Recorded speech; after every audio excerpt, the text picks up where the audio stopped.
جو بڑا چیلنج آپ کے سامنے آ گیا ہے وہ آپ کی دوبارہ ملک کے اندر دہشت گردی جو ہے وہ جس طرح پنپنا شروع ہو گئی ہے اور جس طرح وہ پھیل رہی ہے.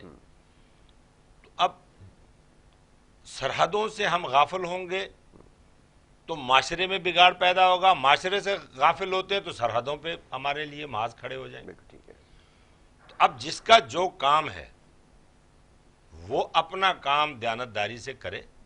اس ملک نے سب کو دیا ہے, ہر آدمی اپنے گریبان میں جھانکے کہ اس نے اس ملک کو کیا دیا. اور جب تک ہماری سوچ یہ نہیں ہوگی کہ اس مٹی کے پتلے نے مٹی میں جانا ہے اور اس مٹی کا قرض دینا ہے, ہم سب کو اس مٹی کے قرض کو فرض سمجھ کر جب تک اپنے اپنے دائرہ اختیار میں کام نہیں کریں گے ہم اسی طرح چلتے رہیں گے اور نقصان ہوگا ہمارا. بہت خوب.